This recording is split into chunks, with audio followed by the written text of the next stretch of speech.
श्री 1008 श्री अभिनंदन नाथाय नमः श्री दिगंबर जैन समाज पंचायत समिति ललितपुर उत्तर प्रदेश। इस कार्यक्रम के पुण्यार्जक हैं श्री दिगंबर जैन अतिशय क्षेत्र क्षेत्रपाल जी मंदिर station road civil line Lalitpur Uttar Pradesh. अध्यक्ष इंजीनियर अनिल जैन अंचल, महामंत्री डॉक्टर अक्षय जैन टडिया, प्रबंधक राजेंद्र जैन थनवारा, पूर्व पार्षद मोदी पंकज जैन, वरिष्ठ पार्षद मैनेजर सनत मलैया।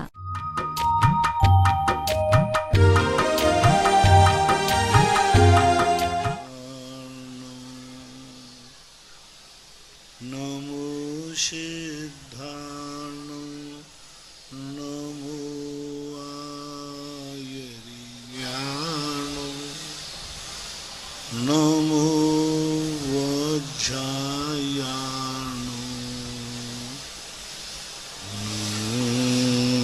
लोहे सर्वसाहूर्णं। पंच परमेष्टि भगवान की आचार्य श्री गुरुवर कुंद कुंद महाराज के, आचार्य श्री गुरुवर विद्यासागर महाराज की जय। परम पूजनीय निर्यापक श्रमण श्री सुधा सागर जी महाराज की जय। इलक श्री 105 धैर्य सागर जी महाराज की जय। समस्त मुनि संघ की जय। पूज्य श्री के चरणों में समस्त जिज्ञासा करताओं की ओर से कोटि कोटि नमोस्तु। पूज्य श्री थांदला से अर्पिता जैन पूछते हैं, नमोस्तु गुरुदेव। गुरुदेव, लोचाख्यानक क्या होता है? लोचाख्यानक क्या होता है? काय का शब्द है, किस रूप से पूछ रहा हूं? देखा हुआ आख्यान करना, शाब्दिक अर्थ तो ये है। लोचाख्यान का अर्थ है देखे हुए को आख्यान करना, ऐसा। दूसरी जिज्ञासा है, अकाल अध्ययन और काल अध्ययन क्या होता है? जो स्वाध्याय का काल कहा उसको छोड़ करके अकाल में स्वाध्याय करना। अकाल स्वाध्याय का अर्थ होता है जैसे संधि काल में स्वाध्याय नहीं करना, जब आकाश में उल्कापात हो रहे हों तब स्वाध्याय नहीं करना, ग्रहण लगा हो उस काल में स्वाध्याय नहीं करना, चारों तरफ से घनघोर आंधी और बरसात हो रही हो उस समय स्वाध्याय नहीं करना, प्रलय की स्थिति बन रही हो उस समय स्वाध्याय नहीं करना। ऐसा पूज्यवत वीरसेन स्वामी महाराज ने इन कालों में स्वाध्याय को निषेध किया है। स्वाध्याय मंडल बड़ागांव धसान से नमोस्तु गुरुदेव। गुरुदेव, कोई हिंसक जीव शेर, चीता आदि अपने जीवन भर पशुओं को मारकर खाता है, तो मारे जाने वाले जीव पूर्व भव के बैरी या दुश्मन होते हैं या निर्दोष होते हुए भी शेर का भोजन बनते हैं? देखो, कर्म सिद्धांत तो ये कहता है उन्होंने पूर्व भव में किसी को खाया है, वो आज वो खाए जा रहे हैं। कर्म सिद्धांत तो यही कहता है आज उन जीवों को बलहीन हो गया वो बलवान हो गया, कल वो बलवान थे वो बलहीनों को खाया है। तो ये चलता रहता है नियम से। जितने शेरों का आदि जो भी मार के खा रहे हैं मांसाहारी जीव, वे पूर्व भव के मांसाहारी हैं। उन्होंने भी ऐसे ही मारकर मछली खाई होगी तो आज वो मछली बन गए, दूसरों को खा रहा है। उन्होंने मुर्गे काटे होंगे, आज वो मुर्गा बन गया, वो कट रहा है। सिद्धांत तो यही है। लेकिन फिर जब महाराज जी वो पूर्व भव के मांसाहारी हैं तो उनको कर्म की सज़ा आज मिल रही है कि लोग उनको खा रहे हैं तो सज़ा है। तो मैं ये नहीं कह रहा हूँ कि वो सज़ा नहीं है, मैं तो ये कह रहा हूँ कि उसने मुर्गा काटा था तो वो मुर्गा बना, अब तुम मुर्गा काटोगे तुम मुर्गा बनोगे, इसलिए हम तुम्हें रोक रहे हैं, उसको नहीं रोक रहे। उसने तो जो पाप किया है वो तो भोगेगा, तुम नहीं मारोगे वो एक्सीडेंट हो जाएगा, तुम नहीं मारोगे कहीं पे कहीं मर जाएगा। उसको नहीं, बकरे को हम नहीं बचा सकते। बकरे ने बकरा काटा है वो कटेगा ही कटेगा, तुम नहीं काटोगे रेल से कट जाएगा, एक्सीडेंट से मर जाएगा। तो उसके लिए मैं माफ़ नहीं कर रहा, उनके लिए वो कुछ नहीं कर रहा हूँ। लेकिन जो तुम काट रहे हो उसने काटा था तो वो बकरा बना, तुम काटोगे तुम बनोगे। तो हम तो बकरे को उपदेश नहीं देते हैं, काटने वाले को उपदेश देते हैं। काटने वाले को ये बताते हैं हम बकरे को नहीं बचा रहे हैं, एक काटने वाले को बकरा होने से बचा रहे हैं। मैंने कहा था ना कि एक वकील ने मेरे से प्रश्न किया, बोले महाराज अपराधी को भी बचाना अपराध है।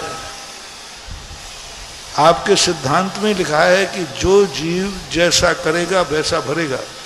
ये जितने जीव कट रहे हैं बूचड़खानों में, इन्होंने कभी काटे थे? इन्होंने काटा था इसलिए आज वो कट रहे, ये तो सजा मिल रही है उनको। इनको बचाने की जरूरत क्या है?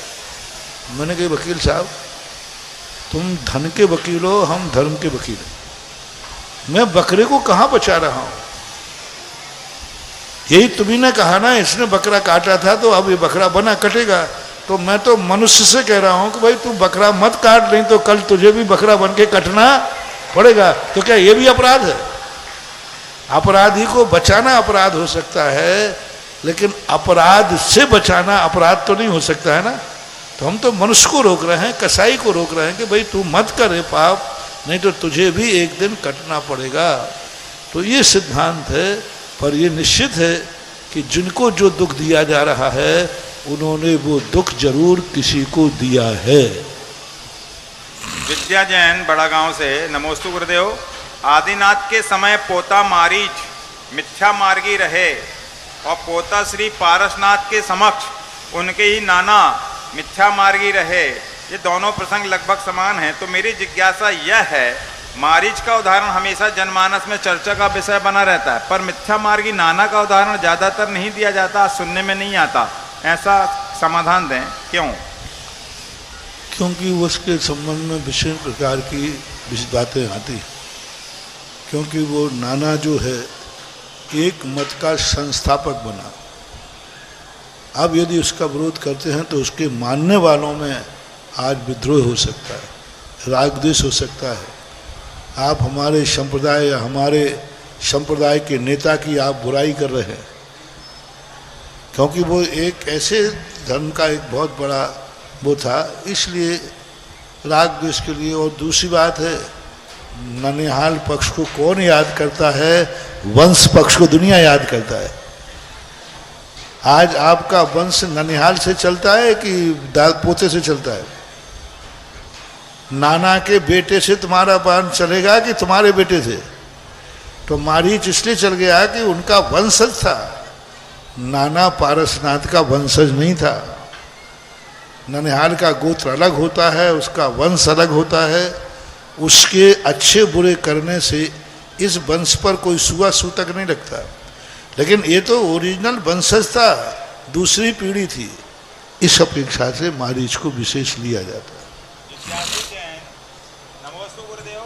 सम्यक दृष्टि जीव का जन्म स्त्री पर्याय में नहीं होता। मेरी जिज्ञासा है कि जो मनुष्य पुरुष पर्याय में तो हैं, पर कर्म से शूद्र मांसाहारी चांडाल कसाई हैं, तो क्या ऐसे पुरुष भी पूर्व के सम्यक दृष्टि होंगे? देखो, ये तो त्याग की बात है। जब जागो तभी, जिस दिन वो त्याग कर देंगे उस दिन सम्यक दृष्टि हो जाएंगे। अंजन चोर जैसा व्यक्ति एक अंतर्मुहूर्त में सम्यक दृष्टि हो गया, सम्यक ज्ञानी हो गया, रत्नत्रय धारण कर लिया, अरहंत बन गया और सिद्ध बन गया। अब रात का वो भी तो सब गुण संपन्न था, वो भी तो सब गुण संपन्न था, सप्त व्यसनों में लिप्त था। रात के सारे व्यसन करके आ रहा है और सवेरे अरहंत भगवान बन रहा है। रात का चोर है, रात का व्यसनी है, और सुबह देखो तो उसको केवल ज्ञान होकर के मोक्ष चला गया। तो ये तो एक अपने जब समय परिणाम जाग जाएंगे उस समय वह तुरंत उससे विमुक्त हो जाएगा, तो उसको सम्यक दर्शन हो जाएगा। इनका दूसरा प्रश्न है, श्रणिक ने मुनिराज के गले में सर्प डाला था, तब उन्हें नरक आयु गति का बंध हुआ था, या उससे पहले शिकार करते समय नरक आयु का बंध हुआ?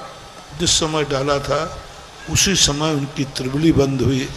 उल्लेख यही है कि सर्प के गले में डालते हुए उसने ऐसे निकृष्ट परिणाम किए कि उसी समय उनको सप्तम नरक की आयु का बंध हुआ। ऐसा मीना अनौरा ललितपुर से, महाराज श्री के चरणों में नमोस्तु। महाराज श्री, वर्तमान 24 में जो तीर्थंकर उगे उनके स्वप्न में धरणैन का भवन दिखाई देता था, लेकिन भविष्य में कुछ तीर्थंकर नरक से आएंगे सीधे, तो धरणैन के भवन की जगह कौन सा स्वप्न दिखाई देगा? जब भगवान नरक से आएंगे तो 6 महीने पहले वहाँ एक वज्र कपाट बन जाता है, एक भवन बन जाता है बहुत बड़ा वज्र कपाट से। तो वह जो भवन जैसा उनको वज्र कपाट बनते हैं, क्योंकि उस समय कोई नारकी उनको छू नहीं सकता, वे किसी नारकी को एक निश्चित सीमा में वज्र कपाट हो जाता है। और वज्र कपाट का अर्थ ये कि एक महल टाइप का उनको बन जाता है 6 महीने पहले। तो वो जो उनको वज्र कपाट बना, भवन बना नरकों में, वो उनके स्वप्न में दिख सकता है। इंजीनियर अभिषेक जैन गोटेगांव से, नमोस्तु महाराज जी। महाराज जी, पंचम काल में भी किसी जीव को जाति स्मरण हो सकता है क्या? निषेध नहीं कर सकते, लेकिन अभी तक किसी को हुआ नहीं है। कोई आगम में भी प्रमाण नहीं मिलता कि पंचम काल में ऐसा जीव होगा, लेकिन निषेध भी नहीं कर सकते हैं, क्योंकि जाति स्मरण के लिए कोई काल की पाबंदी नहीं है। जब नारकियों को जाति स्मरण हो सकता है तो फिर। अनीता जैन दहली से, नमोस्तु गुरुदेव। गुरुदेव, प्रतिमा को विराजमान करने का क्या फल होता है? अभी तो बहुत बार बता चुके हैं, बहुत बार। अभी सामान्य प्रश्न इतने बार बता चुके हैं कि उसकी गिनती नहीं होगी, और बार बार प्रश्नों में आता है। बस इतना ही है, जो भगवान को विराजमान करेगा अच्छे मन से, वो एक दिन भगवान बन जाएगा, यही फल है।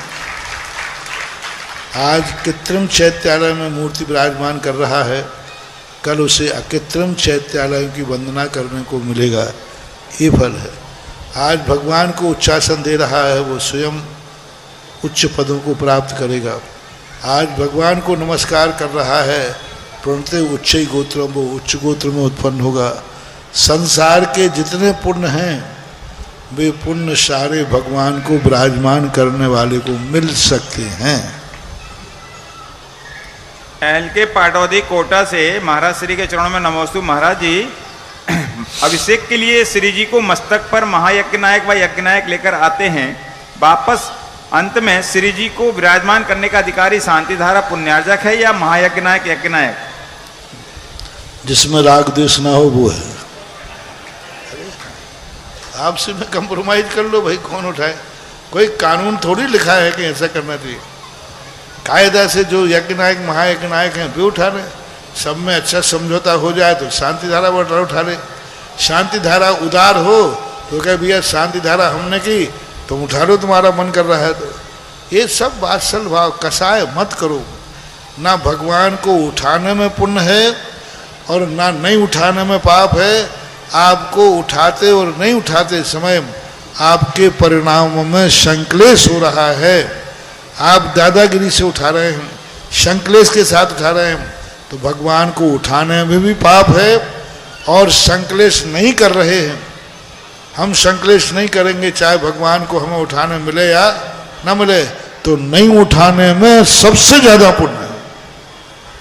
वो कहता नहीं भाई राग देश में कर रहे हैं, आप उठा लो, मैं नहीं उठा रहा हूं, तो वो सबसे ज्यादा पुण्य कमा रहा है उठाने वाले की अपेक्षा से।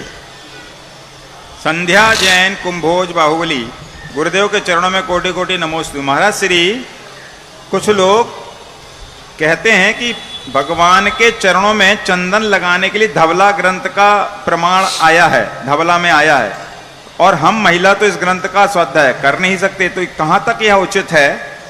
क्या है? धवला में आया है चरणों में चंदन लगाने के लिए भगवान के। मैंने तो नहीं पढ़ा, आपने कहाँ पढ़ा? वहाँ ये आया है पुष्पादिक भगवान के चरणों में आरोहण किए जाते हैं। पुष्पादिक भगवान के चरणों में आरोहण करता है, तो आदिक शब्द आया है। 8वां द्रव्य चढ़ाओ ना, केसर से ही चर्चित करना। क्या होता है, हमेशा ये बोला ही जाता है, मैं चरणों में अर्घ्य चढ़ाता हूँ। लिखते हो, पढ़ते हो कि नहीं? तो चरणों में चढ़ाओ ना, लिखा है चरणों में। अकेले केसरी क्यों लगा रहे हो? 8वां द्रव्य लिखा है कि चरणों में अर्घ्य चढ़ाता हूं, जल चंदन अर्घों में चढ़ाता हूं, चंदन अक्षत दीप धूप सब चरणों में लिखा है। चरणों में दीप जलाता हूं, आता है, चरणों में धूप चढ़ाता हूं, तो चरणों में सभी द्रव्य चढ़ाओ ना एक बार। यदि चढ़ाने के ऊपर शब्द पे आप जाते हो तो एक बात। दूसरी बात है कि पुष्पादिक अवरोहण शब्द का आया है, तो अवरोहण का अर्थ यही नहीं कि ऊपर ही चढ़ाना, निकट अर्थ में भी शब्द विभक्ति आती है। दूसरी बात, एक मानेगा तू यहां क्या खेल रहा है छोकरा, थोड़ा जा महाराज के चरणों में बैठ, कहते हो कि नहीं, महाराज के चरणों में बैठ, भगवान के चरणों में बैठ। तो छोरा घर से आया, तखत पे चढ़ता हुआ महाराज के यहां बैठ गया। बोले क्या कर रहा है? बोले मम्मी ने कहा महाराज के चरणों में बैठ, तो मैं तो चरणों में बैठूंगा। बोलो ये भाषा बोली जाती है कि नहीं? लेकिन भाषा का अर्थ क्या है? महाराज के निकट बैठो, तो ये चरणों का अर्थ है चलो। और फिर भी चलो मैं कहता हूं चढ़ा दीजिए, तो चढ़ाने का तो लिखा है, लगाने का तो नहीं लिखा। चढ़ाने का अर्थ है ऐसा केसर चंदन लिया और ये चरणों में डाल दिया। अब यहां तो वो चढ़ाई जाती है तो चढ़ा के, और चढ़ाने के बाद वो निर्माल 24 घंटे भगवान के चरणों में चढ़ी रहती है कि उठा लेते हो? मैं तो सब चीज को समझने को तैयार हूं। पहली बात तो ये समझना। दूसरी, चलो मान लिया तुम्हारा चरणों में चढ़ाना चाहिए, तो चरणों में चढ़ाओ, लगाओ मत चरणों में, फूल रखो मत, फूल चढ़ाओ। जैसे आप अर्घ चढ़ा दे, ऐसे फूल लिए चरणों में चढ़ा दिए। अब वो चरणों में भी गिर जाएंगे, चरणों के बाजू में भी गिर जाएंगे। दूसरी बात, फिर वो चढ़ी हुई द्रव्य 24 घंटे वहीं रखी रहती है कि हटा देते हो? तो सारी द्रव्य हटा देते हो, फूल क्यों नहीं हटा रहे? चलो मैंने मान लिया कि चढ़ा दीजिए, लेकिन चढ़ाने के बाद जब सब द्रव्य हटा दिया तो वो क्यों नहीं? तीसरी बात, पूजा के बाद, अभिषेक के बाद चंदन चढ़ाना और चंदन लगाना, कितना अंतर है? अब चंदन चढ़ाया नहीं जाता, चंदन लगाया जाता है। ऐसे वो नाखून पालिश लगाते ना, जैसे ऐसे लगाया जाता। अब फूल चढ़ाए नहीं जाते, फूल रखे जाते। रखना और लगाना ये कौन से आगम में लिखा है? कौन से शास्त्र में लिखा है कि फूल रखो भगवान के चरणों में, चंदन लगाओ? ये कौन से आगम में लिखा है? ठीक है, चर्चना लिखा है कहीं कहीं, तो चर्चना का अर्थ है कि चरणों में चढ़ा दिया और बाद में पूजा खत्म हो गई, पूरे जैसे सब द्रव्य साफ किया ऐसे उसको साफ कर दो। मान लीजिए लिखा भी, मान लो किसी शास्त्र में दो, तो यूं चढ़ाया और पूजा खत्म हो गई, पूरे चरण साफ करके रख दो। तुम्हारा तो चंदन और फूल 24 घंटे रखे, कल तक भी। अब कल तक फूल रखा, 24 घंटे चरणों में रखना चाहिए, ये तो सटखंड में नहीं लिखा, ये तो कसाय पहाड़ में नहीं लिखा, ये तो किसी ग्रंथ में नहीं लिखा, ना 13 पंथ में और ना 20 पंथ में, कहीं लिखा ही नहीं है। रखने का, चढ़ाने का, 24 घंटे रखे रहने का, ये तो आगम सम्मत नहीं है। तो मैं तो 3 बातों को स्वीकार करता हूं। पहली बात तो वहां आरोहण शब्द अकेले फूल के लिए नहीं आया, चरणों को चर्चने की बात आई है, तो चर्चने का अर्थ होता है पूजा, टिपकी लगाना नहीं। तो लगाना, लगा दिया, लगाने के बाद पूजा करने के बाद जैसे पूरी वेदी साफ होती है, ऐसे भगवान के चरणों में भी जो चढ़ा दिया है वो भी पूजा के बाद साफ होना चाहिए। 24 घंटे मूर्ति को स्वच्छ रहना चाहिए, ये है। मुझे मत छेड़ो, हाँ, पर सारी फूल पट्टी खुलेगी तो ध्यान रखना, सब पता चल जाएगा। कसाय पहाड़ में क्या लिखा है आप लाइए, मैं कसाय पहाड़ की उसकी हिंदी करके बता दूंगा कि इसमें क्या लिखा है। और फिर यदि इतने ईमानदार हो तो भगवान प्रथमान युग में लिखा है कि व्यक्ति को यहां वहां नहीं बैठे, भगवान के चरणों में बैठना चाहिए। तो फिर आप लोगों को भी भगवान के चरणों में ही बैठना चाहिए। बढ़िया वेदी पे जाओ, भगवान के चरणों में बैठो। यदि सही आगम के शब्दों को यथारूप से यदि स्वीकार करना चाहता है, आगम की बात मानना चाहता है, तो आगम में चरणों में लिखा है चरणों में बैठिए। और कई 50 पूजा में लिखा है चरणों में, चरणों ढिग चढ़ाता हो, कुछ लिखा है ना चरणों में। एक शांतिनाथ का आता ना, वसुद्रव्य समारी तुम ढिंगधारी आनंदकारी प्यारी तुम हो, एक में चरणों में आएगा, चरणों में अर्घ चढ़ाता हूँ। तो चढ़ाओ, अर्घ चढ़ाओ, पूरा दीप भी चढ़ाओ चरणों में। मैं मना कहां कर रहा हूं? पक्षपात मत करो, अकेले पुष्प ही क्यों चढ़ा रहे हो? 8 द्रव्य चढ़ाइए और फिर देखिए मूर्ति की क्या दुर्दशा होगी, वो फिर तुम भोगिए। डॉक्टर अमित शाह तलवाड़ा राजस्थान से, महाराज श्री के चरणों में नमोस्तु। महाराज श्री, इस संसार का, इस काल की रचना का निमित्त, वर्तमान काल की रचना का निमित्त कारण जीव है या और कोई?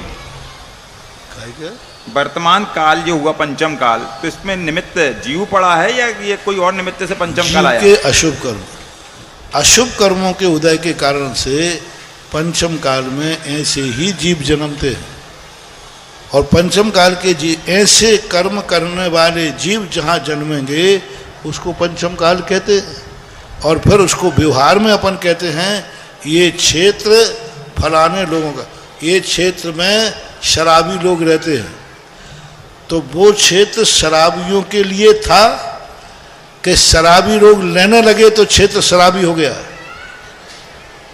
पहले तो सामान्य क्षेत्र था, लेकिन जब कहते भैया ये लोग में सब शराब बनाने वाले रहते हैं, ये शराबी मोहल्ला है, तो मोहल्ला कोई शराबी नहीं होता है, शराबी लोग जहाँ रहने लग जाते वो प्रसिद्ध हो जाता है। जैसे आप लोगों के मार्केट होते ना कि ये फलाना मार्केट है, तो वहाँ पर मार्केट है इसलिए वो मार्केट है, ना कि प्रकृति से, कुदरत से नहीं है। स्नेहिल पाटिल, पुणे महाराष्ट्र, मेरे आराध्य गुरुदेव के चरणों में अनंत कोटि नमोस्तु। महाराज श्री, मैंने शूद्र जल का नियम लिया है और मैं नल का पानी पीता हूँ, यह व्रत माना जाएगा या नहीं, और मुझे क्या करना चाहिए क्योंकि मैंने किसी महाराज जी से लिया है? अब जितना चल रहा है उतना चलाओ, कायदा से। नल का पानी भी जहाँ नल चलते हैं वहाँ कौन है? नल खोलने वाले कौन है? जहाँ नल पानी आता है वहाँ सारी व्यवस्थाएं करने वाले कौन है? और नल सबसे ज़्यादा कहाँ से होके आता है? पाइपलाइन, नाली, वही एक सुविधा प्रस्थान वही है, उस नाली में से ही बह के आता है जहाँ गंदगी बहती है।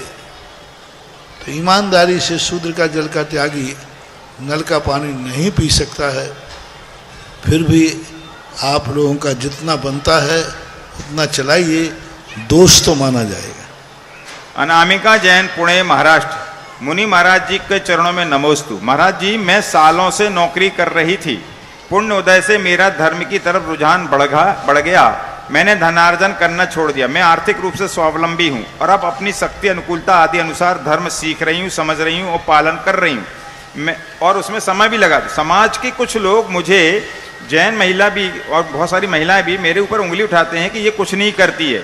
वे लोग जिनके घर में काम करने के लिए एक से ज़्यादा नौकर हैं, मैं अपने सारे काम स्वयं करती हूँ, मेरे ऊपर वो उंगली उठाते, मुझे क्या जवाब देना चाहिए? देखो, उंगली तो उठाने वाले तो पता नहीं किस किस पे उठा देते। अपने आत्म स्वरूप को समझो, अपने आप संतुष्ट रखो।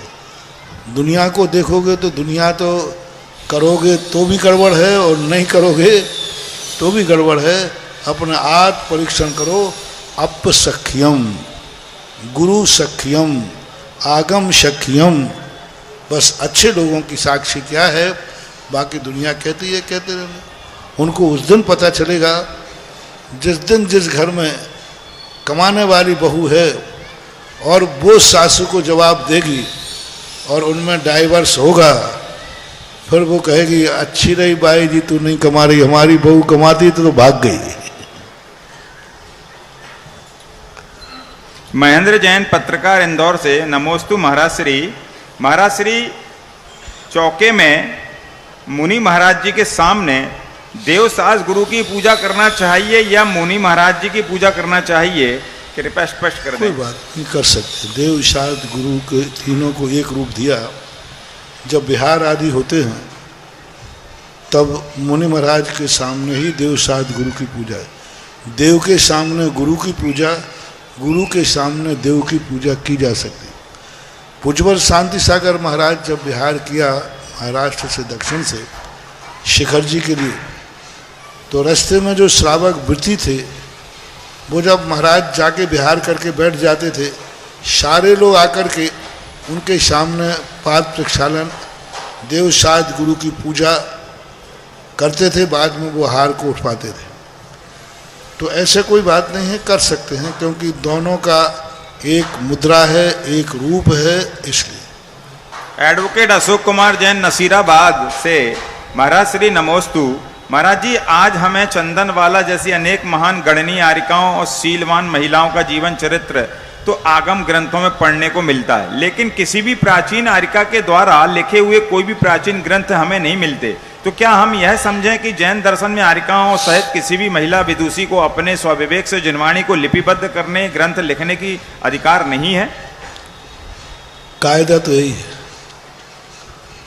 क्योंकि 19वीं शताब्दी के पहले आज तक किसी भी पंडित का तो मिला है, वो भी 7वीं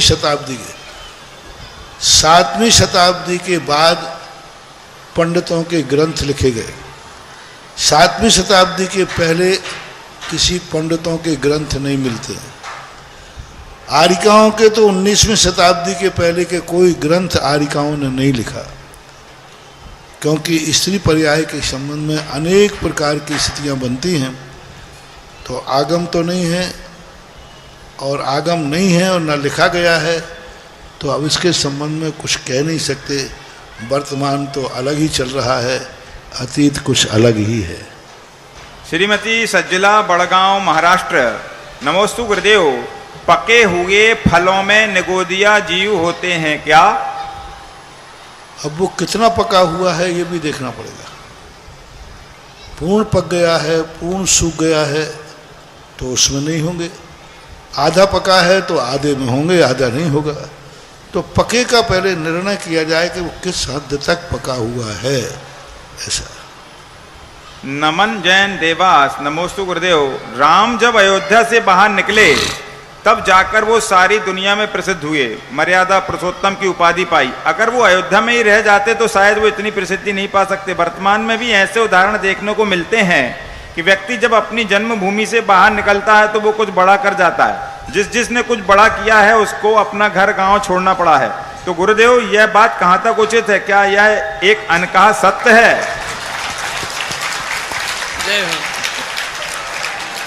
आचार्य को देख लो, उनकी जन्म ध्यान हो, वो तो निकल घर से, तो दुनिया में प्रसिद्ध होना है तो घर से निकलना तो पड़ेगा। अब घर में रहोगे तो घर में प्रसिद्ध होगे, और दुनिया में रहोगे तो दुनिया में। देख लो साधु अपने घर छोड़कर, जन्मभूमि छोड़कर के सारे जगत में प्रसिद्ध हो गए। है ही मार्ग ही यही है। तुम दुनिया के काम आओगे, दुनिया तुम्हारे काम आएगी, और तुम दुनिया के काम नहीं आओगे तो दुनिया तुम्हारे काम आने वाली नहीं है। बस ऑनलाइन जिज्ञासाओं के पश्चात जिनवाणी चैनल, सुधा कलश चैनल और आदिनाथ चैनल के समक्ष विराजित सभी भक्तों की ओर से और यहाँ साक्षात गुरु चरणों में विराजित सभी भक्तों की ओर से मुनि श्री के चरणों में बारंबार नमोस्तु नमोस्तु नमोस्तु, एलक श्री के चरणों में बारंबार इक्षामी इक्षामी इक्षामी। आज के जिज्ञासा समाधान कार्यक्रम में प्रथम जिज्ञासा रखेंगे श्रीमान अभिचल जी पटवारी बिजौलिया। इसके बाद तैयार रहे ब्रह्मचारिणी दीदी, विभा दीदी जी गंज वासोदा। नमोस्तु गुरुदेव। महाराज जी, मेरी एक छोटी सी जिज्ञासा है। तपोदय तीर्थ बिजोलिया में आपके द्वारा विश्व के सबसे बड़े पार्श्वनाथ भगवान की प्रतिमा विराजमान कराई गई। महाराज जी, वहां एक ऐसी व्यवस्था आपके द्वारा जोड़ी गई, जो भी व्यक्ति वहां शांति द्वारा अभिषेक करता है उसको वह मौका दर्णेन पद्मावती के फण के नीचे खड़े होकर करने का मिलता है। हम लोग भी जब करते हैं महाराज जी तो ऐसा लगता है कि उससे सुरक्षित स्थान दुनिया में कोई और नहीं हो। तो क्या आज भी ऐसी वर्गणा है या कुछ अतिशय महाराज जी रहता है? मूल बात है कि धर्णंद जो आया था भगवान की रक्षा करने आया था, इसलिए उसने ऊपर फन बैठा लिया, और अभिषेक करने वाला भी उस फन पे चला जाता है उसके नीचे, तो धर्णंद दोनों की रक्षा कर लेता है कि चलो ठीक। क्योंकि ये पहली मूर्ति है जिस मूर्ति में भगवान के फन के नीचे व्यक्ति खड़ा होकर भगवान का अभिषेक करता है। एक मूर्ति और है लेकिन उसकी प्रसिद्धि नहीं है, वहाँ तक व्यक्ति पहुँच नहीं पाते हैं। ग्वालियर के अंदर, किले के अंदर एक मूर्ति है गोपाचल में, पद्मासन मूर्ति है, 35 फुट पद्मासन है, जिसकी हथेली 9 फीट की है, और ऊपर लेकिन वहाँ पर अभिषेक जाकर के करना मुश्किल होता है। पर ये जो मूर्ति है वो बहुत से बनाई गई, तो धर्मेंद्र की रक्षा, तो भगवान की रक्षा कर दी तो भक्त भी आ जाएगा, तो है वो मूर्ति अभी तक तो विश्व में बिजोलिया में स्थित बड़े पारसनाथ की प्रथम मूर्ति है जो इस ढंग की बनी हुई है, और उसकी अपनी शक्ति है, उसकी अपनी एनर्जी है, उसका एक अपना अलग अस्तित्व है जो वो अलौकिक है, अद्भुत है। इसके बाद तैयार रहें ब्रह्मचारिणी विभा दीदी जी गंजवासोदा, और अगली जिज्ञासा करेंगे श्रीमान सिद्धेश्वर जी जमोरिया। महाराज श्री, दान देने की परंपरा तो अनादिकाल से है, लेकिन जिस तरह से दान देना आपने सिखलाया है ऐसा पूर्व में कभी नहीं देखा। पहले जब दान होता था तो बोल तो देते थे, लेकिन बोलने के कई वर्षों बाद भी उसकी उगाही चलती रहती थी।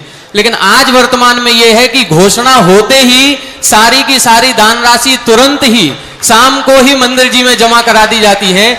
आज उसका कारण है कि बाबू, उनको पहले हम तिजोरी में भिजवा देते हैं, वो निकाल के यहाँ ले आते हैं। जय हो।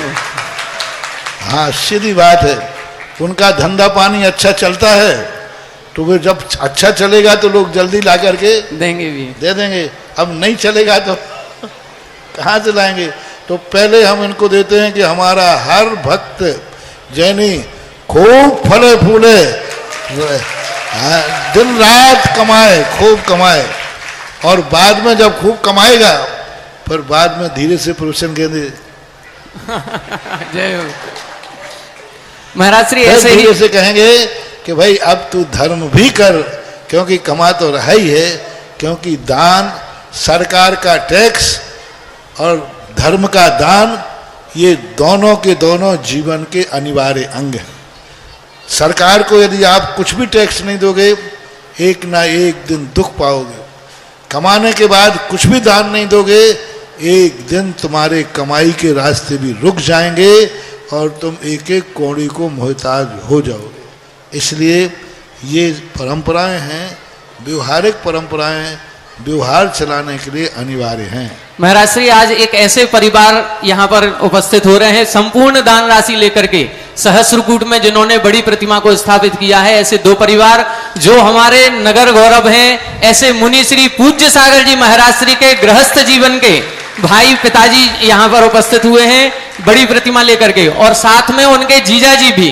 दोनों परिवारों ने श्रीमान शिखरचंद जी, श्रीमती आशा जी, श्रीमान विजय कुमार जी, अंजना जी, प्रकाश चंद जी, भारती जी, बंटी भैया, नारियल वाले। सबसे बड़ी खुशी है कि पहले हमने देखा था 2012 के पहले बैंक के नए खरखरे नोट मार बारात में बाजे बजाने वालों को मिलते थे। जो बाजे बजाते थे ना, वो उनके ऊपर फेंकते थे, उनके ऊपर कभी पुराने नोट नहीं फेंकते। अब खुशी है कि अब लोग दान में पुराने नोट नहीं, सीधे बैंक के नए नोट लाते जो कहीं उपयोग में नहीं किए गए। भाई ये बहुत बड़ा परिवर्तन है। जिस नोट का कहीं उपयोग नहीं हुआ वो बाजे वाले को दिया और बाजे वाले ने शराब पी ली। आज जो ऐसा नोट जो बैंक से आया जिसने अभी उपयोग नहीं किया, वो क्षेत्रपाल अभिनंदन नाथ भगवान को आ रहा है। मैंने पिछली बार भी कहा था, सवाल पुराने और नए नोट के मूल्यांकन का नहीं है, सवाल बहुमान का है कि हम भगवान के दान में वो नोट देंगे जिस नोट से अभी कोई संसार का कार्य न किया गया हो, जिस नोट से कोई संसार का लेन देन नहीं हुआ हो, जो नोट किसी पापी के हाथ में न गया हो, जो नोट किसी मांसाहारी शराबी के हाथ में न गया हो, जो नोट ने अभी कोई भी गलत कार्य नहीं हुआ हो, ऐसा नोट हम दान में देंगे। ये एक बहुमान पुण्य का और वृद्धि करना है, एक भावना। एक और परिवार श्रीमान दीपचंद जी, राजकुमार जी, विजय कुमार जी, राकेश जी, संजय जी, राहुल जी, प्रखर जी, निलय जी, शौर्य, विराज जी, समस्त कॉफी हाउस परिवार, ये हमारे पूज्य सागर जी महाराज श्री के गृहस्थ जीवन के जीजा जी हैं, और ये हमारे जो बंटी भैया हैं ये उनके परिवार के गृहस्थ जीवन के भाई हैं। दोनों परिवारों के दान की बहुत बहुत अनुमोदना। क्षेत्रपाल जी के प्रबंधक महोदय दोनों आ जाएं और ये राशि ग्रहण करें। जिज्ञासा करें ब्रह्मचारिणी विभा दीदी जी गंजबासोदा। ऋषिवर जी के चरणों में कोटिशाह नमन। महाराज श्री, मेरी एक जिज्ञासा है कि पार्श्वनाथ भगवान कमठ से इतना राग क्यों करते थे और उतना ही कमठ पार्श्वनाथ से द्वेष करता था, लेकिन कारण क्या था जो इतने उन दोनों में एक साथ ऐसा चलता रहा? कारण तो कोई ना कोई रहा होगा, आगम में उसका उल्लेख नहीं है। पारसनाथ ने राग कमठ से नहीं किया, पारसनाथ ने राग भाई से किया है, क्योंकि वो भाई था। कभी कभी व्यक्ति होता है कि व्यक्ति से राग नहीं करता, संबंध से राग रखता है। वही व्यक्ति जब तक संबंधी नहीं होता उससे राग नहीं होता, संबंध होने के बाद उससे राग भाव जाग जाता है। तो ये व्यक्ति से राग नहीं है, उस संबंध से राग था, क्योंकि वो जानते थे कि ये मेरा भाई है, इसलिए उनको राग था। फिर दूसरे भवों में जाकर के कोई संबंध उनका बना नहीं, तो फिर तो राग भाव का कोई उल्लेख। एक ही भाव का राग मिला जब अग्निभूति और वायुभूति के रूप में थे। अन्य भावों में तो उन्होंने राग भाव नहीं किया, माध्यस्थ भाव किया। विपरीत वृत्तौ माध्यस्थ भावम। 9 भवों में एक भव में भी पारसनाथ और कमठ का कोई संबंध नहीं हुआ, कोई पारिवारिक संबंध, रिश्तेदार का संबंध नहीं हुआ। सब उसके बाद तो विरोधी होते गए। तो पारसनाथ ने उनसे राग नहीं किया, माध्यस्थ भाव रखा, ऐसा मानना थे। कमठ ने देश भाव जरूर रखा। अब वो देश भाव कौन से कर्म कब का था, इसके संबंध में आगम और इतिहास न मिलने से हम कोई नियत घोषणा नहीं कर सकते। लेकिन ये निश्चित है कि दुख देना बता रहा है कि पारसनाथ ने अतीत में 10 भव के पहले कुछ ना कुछ तो खोटा किया है, कुछ ना कुछ तो ऐसा किया है जिस कारण से 10 भव तक कमठ उनके पीछे रहा। ये तो निश्चित है, पर क्या किया है वो निर्णीत नहीं है। नमोस्तु भरत। जिज्ञासा करेंगे श्रीमान सिद्धेश्वर जी जमोरिया, इसके बाद तैयार रहे श्रीमती रागनी नजाजी अलका सदन। महाराज श्री, आज मोक्ष सप्तमी का पावन दिन है, जिस दिन पार्श्वनाथ भगवान को मोक्ष की प्राप्ति हुई। आज के ऐसे शुभ मुहूर्त पर चतुर्मास का जो सर्वाधिक लोकप्रिय कार्यक्रम होता है, उसकी भी शुरुआत, उस पवित्र कार्यक्रम की शुरुआत यहाँ पर करने जा रहे हैं। जो श्रावक संस्कार शिविर, जिसका इंतजार भारतवर्ष के सभी लोग कर रहे हैं। महाराज श्री, 15 दिन पहले से फोन आ रहे हैं कि इसका कब फॉर्म आएगा, कैसे भरा जाएगा। आज उसका प्रारंभ यहाँ से किया जा रहा है। उसके शिविर का जो अपना बैनर बना है, उसके जो पैम्पलेट बने हैं, उसका विमोचन यहाँ पर आकर के करेंगे हमारे शिविर पुण्यार्जक। तारीख बोलो सब। 31 अगस्त से 9 सितंबर तक यहाँ पर ललितपुर जी के क्षेत्रपाल मंदिर जी में श्रावक संस्कार शिविर आयोजित हो रहा है। और ऐसा महिमावंत शिविर होगा, जिस शिविर के माध्यम से आपने देखा होगा कई सारे मुनिराजों को यहाँ से संस्कार मिले और मुनिराज बनकर के आज प्रमाण की आवश्यकता नहीं है। पूज्य सागर जी महाराज श्री जो संघस्थ विराजित हैं, वो भी इस शिविर की ही देन है। ऐसे भाव सागर जी, अनंत सागर जी, विमल सागर जी और पता नहीं कितने सारे मुनिराजों को जिस संस्कार शिविर के माध्यम से संस्कार मिले थे, ऐसे श्रावक संस्कार शिविर का विमोचन यहाँ पर हो रहा है। श्रीमान डॉक्टर अक्षय जी चढ़ैया मंत्री, शिविर संयोजक श्रीमान अविनाश जी अब्बू, शिविर संयोजक श्रीमान राजीव जी लकी, अंशुल जी निक्की और शिविर पुण्यार्जक परिवार सवाई सिंगई श्रीमान अजित कुमार जी, किरण जी, विवेक जी, नेहा जी, अंशुल, प्रीति सिंगई, आशीष, सुबीर, नानू, अक्षय, समस्त सी गारमेंट्स परिवार जोरदार करतल ध्वनि से इस परिवार का हम हार्दिक अभिनंदन स्वागत करेंगे। प्रबंधक जो कि हमारे बड़ा मंदिर जी के हैं, सभी आगे आए और शिविर के इस कार्यक्रम का विमोचन करें। महानुभाव, अब आप शिविर के लिए ये फॉर्म भर सकते हैं। इस फॉर्म को ऑनलाइन भी अभी कर दिया जाएगा और ये फॉर्म ऑफलाइन भी आपको सभी को उपलब्ध हो जाएगा। जो भी शिविर में आना चाहते हैं उनको 2 डिटेल देना आवश्यक है, जिसमें आपको अपना आधार कार्ड और कोविड की वैक्सीनेशन, जिसने दोनों डोज ले लिए हैं, दोनों डोज के प्रमाण पत्र का नंबर आपको इसमें लिखना होगा। बिना दोनों डोज लिए हुए कोई भी शिविरार्थी इस शिविर में एंट्री नहीं पा पाएंगे।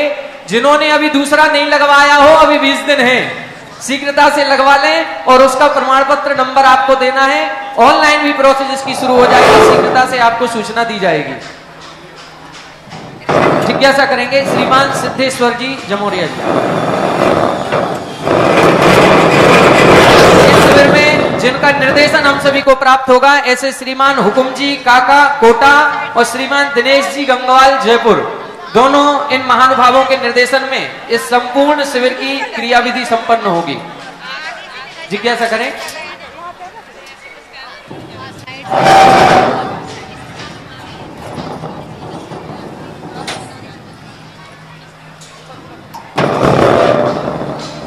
मेरे आराध्य गुरु, मेरे परिवार की सभी की तरफ से गुरुवर के चरणों में बारंबार नमोस्तु नमोस्तु नमोस्तु। हे गुरुवर, आपकी श्रावक संस्कार शिविर की जो आदेश आपका मिला और जो आपका आशीर्वाद से काम होने जा रहा है, गुरुवर हम सभी लोगों के लिए आप ऐसा आशीर्वाद दें कि ललितपुर का यह शिविर, ललितपुर की समाज का जैसा गौरव है, जैसी गुरुवर महिमा है, उसी अनुरूप यह शिविर ऐतिहासिक बने और हम गुरुवर सभी ललितपुर वासियों को घर घर में कम से कम 5-5 श्रावक शिविरों के लिए, शिवरार्थियों के लिए ले जाने के लिए कम से कम सौभाग्य मिले। नमोस्तु गुरुवर, नमोस्तु। जब ललितपुर का इस बार वो एक आते ना, first impression and last impression, पहला इंप्रेशन ही गिनीज बुक में आ गया। बहुत सही बात, जय हो महाराज। आप कई गिरकार आप ही तोड़ेंगे। वैसी जब गिनीज बुक में आ गया तो ऐसा सोचो कि शायद इस बार का शिविर भी गिनीज बुक के लायक होगा। बिल्कुल। इस बार के शिविर में वो सब कुछ होगा जो कि 29 शिविरों की सील्ड गिनीज बुक की तरफ ले जाएगी और लोग देख के रख जाएंगे कि 10 लाख क्षण पर्व का शिविर भी ऐसा भी शिविर होता है क्या, इस रूप में होता है। क्योंकि शहर भी बड़ा है, चिंता मत करो, यहाँ तो हर चीज कम पड़ती है। बिल्कुल। नमस्ते गुरु महाराज श्री, वर्ल्ड रिकॉर्ड का तो आपसे कोई अविनाभावी संबंध लगता है। जहां जहां वर्ल्ड रिकॉर्ड बनते हैं वो आपके सानिध्य में ही बनते हैं। चाहे सांगानेर की मूर्तियों का हमने महोत्सव देखा है, पुण्योदय तीर्थ क्षेत्र को बनते हुए देखा कि आपके चतुर्मास में ही शुरुआत हुई, शिलान्यास हुआ और आपके चतुर्मास में बनकर के तैयार भी हो गया, पंचकल्याणक भी हुआ। बड़ा सा छत्र जो आज तक कभी नहीं आया, ऐसा बड़ा सा छत्र भी आपके वर्ल्ड रिकॉर्ड में शामिल किया गया। और ललितपुर की जब आगवानी वर्ल्ड रिकॉर्ड में हुई है तो निश्चित रूप से ये श्रावक संस्कार शिविर भी वर्ल्ड रिकॉर्ड बनाएगा ही बनाएगा। महाराज श्री, एक रिकॉर्ड नहीं बनेगा, अभी तो पंचकल्याणक होना बाकी है, अभी कई रिकॉर्ड ऐसे बनेंगे। और महाराज श्री, हमें तो ऐसा लगता है कि एक वर्ल्ड रिकॉर्ड तो ऐसा बनेगा कि सबसे ज्यादा वर्ल्ड रिकॉर्ड किसके नाम है, वो नाम केवल आपका होगा, ऐसा वर्ल्ड रिकॉर्ड भी एक बनेगा। जिज्ञासा करें श्रीमती रागनी नजा जी। इसके बाद तैयार रहेंगे शिविर के संयोजक श्रीमान राजीव जी लकी बुक डिपो। माइक चालू करें, आप ले लें, आप कर लें जिज्ञासा, माइक चालू कर लें आप। निर्यातक मुनिश्री व नगर गौरव मुनिश्री के चरणों में बारंबार नमोस्तु नमोस्तु नमोस्तु। महाराज श्री, समूचरण की सभा में 12 कोठे होते हैं और जो उन कोठों में क्रमशः तीर्थंकर के बाईं तरफ से बैठते हैं। पहले में मुनि महाराज और गणधर, दूसरे में कल्पवासी देवियां। तो महाराज जी, ये क्रम पहले देवियां और बाद में देव बैठते हैं, तो ऐसा क्यों? बाद में फिर मनुष्य और लास्ट में त्रियंच, तो देवियों को ये स्थान क्यों दिया देवों के पहले? देखो, महिलाओं को आगे करके चलो तो उनकी सुरक्षा है और तुम्हारी सुरक्षा है। इसलिए जलूस में भी देखो, महिलाओं को आगे कर देते, पीछे पुरुष चलते रहते। अब ऐसा कोई नियत नॉलेज, कोई तर्क तो आगम में दिया नहीं। और दूसरी बात, जब गोल में कोई चीज़ बैठती है तो कौन पहले कौन बाद में, ये वहाँ नंबर हो ही नहीं सकता, क्योंकि गोल में बैठे, इस राउंड में बैठे हुए और पूरा राउंड हो जाता है। तो आप अपन ये नहीं कह सकते कि एक नंबर पे कौन है। वर्णन जरूर किया गया है मुनि को लेकर के, और क्रम में जो परिणति के अंदर दिया उसमें क्रम भी यही दिया है जो आप बोल रहे हैं। लेकिन राउंड में कोई आगे पीछे नहीं होता, सब बराबर हो जाते हैं और अलग से कोई ऐसा कारण शास्त्र में है नहीं। महाराज जी, और बाएं तरफ से बैठते हैं तीर्थंकर के, तो इसमें कोई वजह? बाएं तरफ कहाँ बैठते? बाएं तरफ तो चारों तरफ हो गए, तो बाएं तरफ कहाँ रहेंगे? जब चारों तरफ बैठ जाएंगे तो दायां बायां कहाँ रहेगा? नमोस्तु अगली महाराज, जिज्ञासा नमोस्तु करेंगे। महाराज। नमोस्तु गुरुदेव। प्रदीप जी लकी बुक को, इसके बाद तैयार रहेंगे बारंबार नमोस्तु श्रीमान गुरुदेव। विजय जी धुर्रा, दर्शनोदय तीर्थ क्षेत्र थुवंजी कमेटी। श्रावक संस्कार शिविर के इस मंगल वेला में आपके श्री चरणों में बारंबार नमोस्तु करते हुए सारे देश विदेश के समस्त श्री विद्यार्थियों से हमारा कहना है, हे गुरुदेव, कि इस संस्कार शिविर में 10,000 लोग भी अगर आते हैं तो ललितपुर जैन समाज हम लोग कर्तव्य हमेशा स्वागत की तत्पर है और सारी व्यवस्थाएं हम सभी लोग अच्छे से देने की कष्ट को करेंगे मेहनत। गुरुजी, आपके श्री चरणों में कहना है कि हे गुरुदेव, हम लोग प्रत्येक शिविर में ललितपुर वाले गए हैं और अच्छी से अच्छी व्यवस्थाएं हम सबको सभी लोगों ने दी है, पूरे राजस्थान वालों ने। गुरुदेव, हम चरणों में नमोस्तु करते हैं कि हम सभी शिविरार्थियों को, भाइयों को, अपने जो देश विदेश से आएंगे और इनके स्नेह के लिए हम आतुर हैं गुरुदेव। और हम कहते हैं गुरुदेव कि शिविर की जो गरिमा है ना गुरुदेव, वर्ल्ड रिकॉर्ड इस बार हम लोग बनाने के लिए पूरे आतुर हैं। हमारे अब्बू भैया और सभी से हुक्म जी, काका दिनेश जी कंगवाल, सभी के स्नेह आशीर्वाद हमको प्राप्त है। और माननीय जी पंकज भैया और अनिल जी, अंजल, डॉक्टर टड़ैया जी, सभी लोगों ने हम लोगों से कहा है कि जो भी व्यवस्था आपको करनी है सभी लोग अच्छे से कर सकते हैं। गुरुदेव, हम नमोस्तु करते हैं कि सारी व्यवस्था अच्छे से कर पाए। नमोस्तु गुरुदेव, नमोस्तु। आशीर्वाद आशीर्वाद। महाराज श्री, आज का पावन दिन वास्तव में बहुत पवित्र दिन है, जहां श्रावक संस्कार शिविर की शुरुआत यहां हुई है और हमारे जिनवाणी चैनल के जो मुख्य डायरेक्टर हैं उन्होंने 15 मिनट का समय और अधिक बढ़ाया है कि आज ऐसी शुरुआत हो रही है तो 15 मिनट हमारी तरफ से और अधिक। इसके बाद दर्शनोदय तीर्थ क्षेत्र कमेटी और विजय जी धुर्रा आप जिज्ञासा करेंगे। इसके बाद तैयार रहेंगे श्रीमान अविनाश जी गदियाना। श्रावक संस्कार प्रणेता परम पूज्य आध्यात्मिक संत निर्यापक श्रमण मुनि पुंगव सुधा सागर जी महाराज के पावन पुनीत चरणों में अतिशय क्षेत्र दर्शनोदय तीर्थ थुवंजी कमेटी की ओर से बारंबार नमोस्तु नमोस्तु नमोस्तु। परम पूज्य गुरुदेव, आपकी छत्र छाया और आपकी कृपा दृष्टि से मात्र कुछ ही समय के श्री सानिध्य से अस्य क्षेत्र दर्शनोदय कमेटी में, अस्य क्षेत्र दर्शनोदय तीर्थ पर जो काम हम पूरी ताकत से पूरी कमेटी मिलकर 20 वर्ष पूर्व करती थी, 100% देने के लिए जब हम प्रयास कर लेते थे, जब मुश्किल से रिजल्ट 5 और 10% आता था और होते होते तो ये होता था कि गुरुदेव जब आपके चरण 2011-12 में कुल 5-7 दिन के लिए पड़े तो गुरुदेव तब भी मुश्किल पड़ गया। अब बहुत सुधार हुआ है। गुरुदेव, थुवंजी कमेटी ऐसा क्या करे कि देश भर के भक्तों को आनंदित दे, ये श्री चरण वहां भी पढ़े और हम सहस्त्रकूट का निर्माण शीघ्र कर सकें। क्षेत्र में जितने बड़े लोगों को आप बुलाना चाहते हो उसके योग्य व्यवस्था होना चाहिए। बारात को बड़ी बुलाना ना तो जन्माशा भी बड़ा होना चाहिए। जय हो। और अच्छे लोगों को चाहिए तो वहाँ का रहन सहन भी अच्छा होना चाहिए, सोच अच्छा होना चाहिए, आवास व्यवस्थाएं अच्छी होना चाहिए।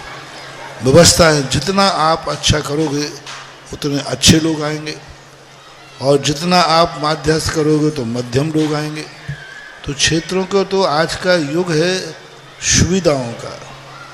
जितनी सुविधाएं हम अच्छी देंगे, लोगों को स्थान चाहिए है।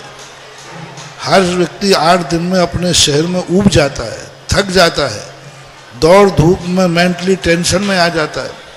तो वो चाहता है कि हमारे आसपास कोई ऐसा क्षेत्र हो कि जहाँ जाकर के हम इस सारे दुनिया भर के कोलाहल से, सारे टेंशनों से मुक्त होकर के किसी आध्यात्मिक शांति के स्थान पर जाए।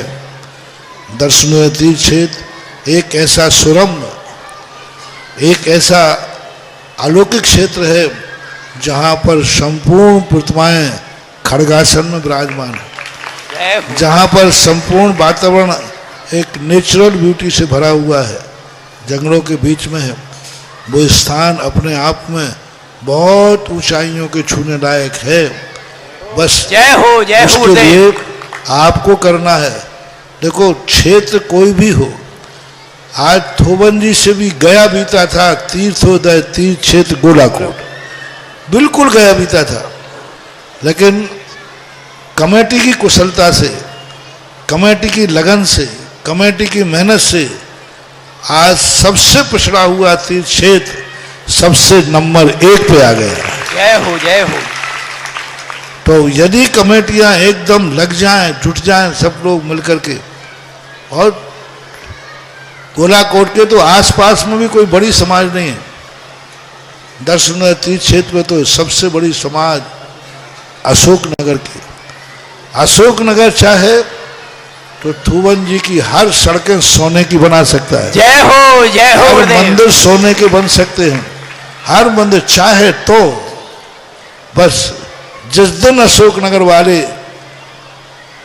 चाहेंगे कि हमारा क्षेत्र तीर्थ क्षेत्र सब तरफ से नंबर 1 में आए, उसी दिन बन जाएगा। जय हो, जय हो गुरुदेव। गुरुदेव, आज जब पूरी कमेटी ने आपके साथ श्री क्षेत्रपाल जी के ऐतिहासिक नंदीश्वर जिनालय 24वीं जिनालय को देखा तो आंखें फटी की फटी रह गईं। किसी की कल्पना में नहीं है गुरुदेव, हिंदुस्तान के लोग सिर्फ यहाँ सहसकूट, त्रिकाल 24वीं, नंदीश्वर जिनालय, पाषाण के देख रहे हैं, लेकिन गुरुदेव आपने क्या परिकल्पना की है। ऐसी जीवंत गुफाएं हमने छोटी सी देखी थी, लेकिन गुरुदेव 2-2.5 महीने बाद देखना इसको। जय हो, जय हो। एक व्यक्ति का बहुत गोरा चट्टा सुंदर लड़का था, तो उसको देखने वाले आए, तो वो सब गए कितना गोरा चट्टा आदमी, कितना। अब वो थोड़ा तोतला था, तो पापा ने कह दिया था बेटा बोलना मत, लेकिन जब उन्होंने कहा कितना सुंदर लड़का है, तो वो कहता अभी तो क्या हुआ, अभी तो तिलक डोलने लगा, अभी क्षेत्रपाल को देखना, अभी तो श्रृंगार नहीं हुआ है। जिस दिन दिवाली तक श्रृंगार होकर के तिलक लगा के खड़ा होगा, उस समय डठूला लगाना पड़ेगा, कहीं नजर नहीं लगेगी। चीज ही ऐसी बनी है। अभी तक तो दिगंबरों में पहली चीज है जो इतने बड़े रूप में तैयार होकर के बन के तैयार हुई। योजनाएं तो बहुत बड़ी बड़ी हैं, लेकिन पहला कीर्ति स्तंभ भारत का 800 साल के बाद पहला कीर्ति स्तंभ है जो आज बन करके तैयार हुआ। और 24वीं जिस ढंग से है, अभी तक तो भारत में इतने पर इस प्रकार का पाषाण का पूरा उपक्रम परिक्रम अभी तक की तारीख में तो कहीं नहीं है, भविष्य की कह नहीं सकते। गुरुदेव, जो राजस्थान और गुजरात से भक्त आने वाले हैं आपके श्री चरणों के दर्शन के लिए, अस्य क्षेत्र थुवन की कमेटी भी उनके अभिनंदन के लिए मामले बिछाए हैं। पूज्य गुरुदेव की चरणों में अगली जिज्ञासा करेंगे श्रीमान अविनाश जी गदियाना। इसके बाद तैयार रहें कुमारी प्रज्ञा जैन प्रतिभा स्थली की बहन। महाराज जी के चरणों में बारंबार नमोस्तु नमोस्तु नमोस्तु। महाराज श्री हम लोग 400-500 लोग हर शिविर में जाते थे और शुरू से आज 27-28 शिविर कर चुके। महाराज श्री हम लोगों की ये स्थिति नहीं थी कि हम 1100 रुपये में भी शांति धारा कर पाएँ। 1100 रुपये की भी शांति धारा करने की स्थिति नहीं थी हम लोगों की, लेकिन आज आपके आशीर्वाद से हमारे परिवार को पुण्यार्जन का जो अवसर मिला महाराज श्री, ये हमारे परिवार का नहीं है, ये पूरे ललितपुर की संपूर्ण जैन समाज का है। इसलिए महाराज श्री हम ये निवेदन करेंगे सारी समाज से कि एक अकेला हमारा नहीं है, ये पूरी समाज का है। महाराज श्री बाबू, ये शिविर आपके लिए चुनौती का है जी, क्योंकि हर शिविर में ये क्या है, ये एक समालोचक टीम थी। मैं भी सौंप देता था कि भाई देखो तुम लोग पुराने हो गए, देखो शिविर में कहाँ कमी है, कहाँ शिविरार्थियों को दिक्कत हो रही है, कहाँ हो रही है, तो इन लोगों को भेजते थे। अब ये लोग सब जगह कहाँ है, यहाँ कमी है, यहाँ कमी। अब सारे जगत के शिविरार्थी होते, अविनाश अब आओ ऊंट पहाड़ के नीचे। अब सब लोग ये देखेंगे कि अब देखता हूं तुम्हारे यहाँ की क्या स्थिति बनती है, तो ये अब तुम्हारे लिए तो चुनौती है बहुत बड़ी। महाराज आपके आशीर्वाद से सब काम अच्छे हो जाएंगे हमारे। चलिए अगली जिज्ञासा करें कुमारी प्रज्ञा जैन प्रतिभा स्थली की दीदी हैं। इसके बाद तैयार रहेंगे श्रीमान अकलंक जी।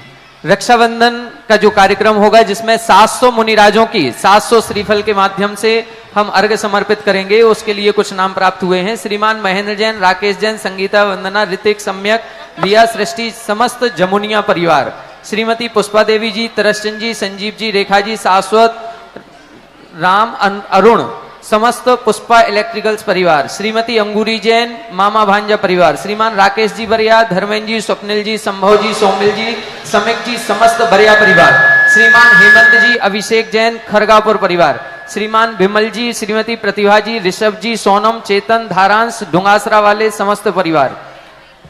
जिज्ञासा करें?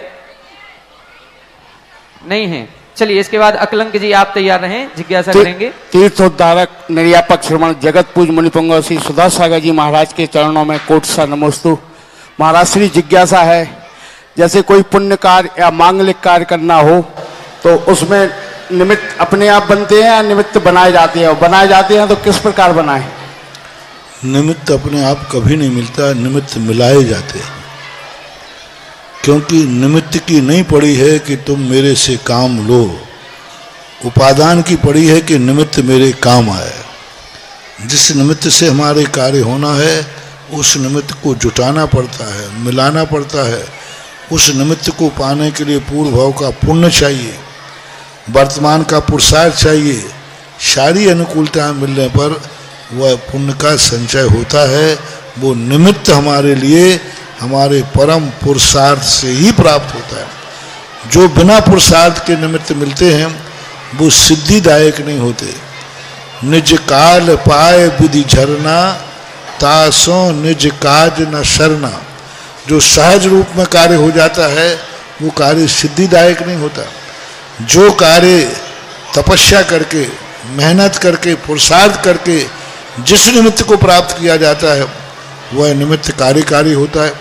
देखो स्वर्गों में मंदिर हैं लेकिन वहाँ उनको उन देवों को दान का पुण्य नहीं लगता, दान का कोई पुण्य नहीं लग सकता, क्योंकि उन्होंने मंदिर बनाए नहीं, उनको मिले हैं।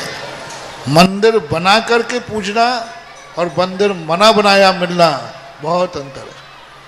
देवता लोग बने बनाए मंदिर में पूजा करते हैं, उनका पुण्य इतना अच्छा नहीं, उनको इतना पुण्यबंध नहीं होता जितना पुण्यबंध पंचम काल के लोग जीव मंदिर बना करके पूजा करते हैं। इनका पुण्य उनके पुण्य से अनंत गुना ज्यादा होता है, क्योंकि उन्होंने मंदिर रूपी निमित्त उन्हें मिला नहीं है, मंदिर रूपी निमित्त उन्होंने मिलाया है। गुरु चतुर्मास उन्हें अपने आप मिला नहीं है, चतुर्मास मिला नहीं है, मिलाया है। बहुत मेहनत करते तब कोई भी चीज होती है, वही निमित्त कार्यकारी है जो मिलाया जाता है। इसके बाद जिज्ञासा करेंगे श्रीमती सुषमा जैन, मिली जनरल स्टोर, और इसके बाद तैयार रहेंगे श्रीमान महेंद्र जी मड़वैया, पूर्व वरिष्ठ उपाध्यक्ष पंचायत समिति। एक नाम खनियादाना छात्रावास के लिए प्राप्त हुआ है, श्रीमती चंदा जी, नवीन कुमार जी पंचरत्न, श्रीमती सपना जी अंचल पंचरत्न ईसु वंश इंदौर खनियादाना की ओर से। एक कलश जिन्होंने भक्ति कलश लिया था और भक्ति कलश की जगह अब इन्होंने सर्वोदय कलश में अपने नाम को परिवर्तित कराया है, श्रीमान अजित कुमार जी, विवेक जी, अनुला जी, विराट जी, समैया, चुन्नीलाल, सोमचंद, आर्यन मर्चेंट, सावरकर चौक, ललितपुर। हेलो, हे गुरुदेव, नमोस्तु नमोस्तु नमोस्तु। मेरी ये जिज्ञासा है महाराज जी के, मतलब हम ऐसा क्या करें शहर वाले के, मतलब आपके चरण पढ़ें और कब तक पढ़ेंगे ऐसे? और 10 साल आपने कहा था 10 साल पहले कि स्वयं सागर के करा दो, तो हमने लगा के स्वयं सागर के कराए थे और 10 साल से भी स्वयं सागर के करा रहे हैं। अब आप चाहे इसमें हमें उपवास भी करना पड़े, कुछ भी करना पड़े, लेकिन आपके चरण यहाँ से पढ़े चाहे अट्टा मंदिर से पढ़े महाराज जी, बस हमें आज यही आपका आशीर्वाद चाहिए महाराज जी। 5000 घर हैं महाराज जी, रोज आप 24 घंटे हमें यही दिखते हैं, कैसे पढ़े? तुम्हें नहीं, तुम्हारे जैसे 5000 घर हैं। तो महाराज जी हम भी 10 साल से स्वयं सागर के करा रहे हैं, आपने कहा था। चलिए अगली जिज्ञासा करेंगे श्रीमान महेंद्र जी मड़वैया, पूर्व वरिष्ठ उपाध्यक्ष पंचायत समिति। इसके बाद तैयार रहे कुमारी सैफाली जी विदिशा। भक्ति कलश के लिए एक नाम और प्राप्त हुआ है, श्रीमान विनय कुमार जैन, गुणमाला जी, चित्रंजन जी, प्रिया जी, सौरभ जैन, अर्पित जैन, इटावा, जिला कोटा। गुरुवर के चरणों में सत्सत्वार नमोस्तु नमोस्तु नमोस्तु। गुरुवर, पहले तो ये प्रसंग चल रहा है अभी शिविर का, उसमें अपनी एक बात को कहते हुए कई लोगों का कहना है कि कीर्तिमान तो निश्चित स्थापित होगा, बिल्कुल कीर्ति ललितपुर में ये सबसे पहला ही होगा। लेकिन एक जिज्ञासा है, जिज्ञासा हम अपनी रखें, उसके पूर्व एक निवेदन है कि इसमें उम्र का कोई बंधन ना रखें। इस बात को कहते हुए मैं अपनी जिज्ञासा कर रहा हूं क्योंकि अब इनको खुद लग रहा है कहीं उम्र में हमारा तन मन भींग गया भक्ति में गुरुवर आपके आने से, तन मन भींग गया भक्ति में गुरुवर आपके आने से, इस जीवन से अज्ञान मिट गया गुरुवर आपके समझाने से। न जाने कितने जन्मों का पुण्य भलीभूत हुआ है हम क्या जाने, पर घर घर संयम का दीप जला है गुरुवर आपके चौमासा करने। गुरुवर हमारी एक बहुत छोटी सी शंका है, समाधान करने की कृपा करें कि अपना दिगंबर जैन आश्रम क्षेत्रपाल में कई लोग ये मानते हैं कि यहाँ के मूल नायक भौरे के पारसनाथ भगवान थे।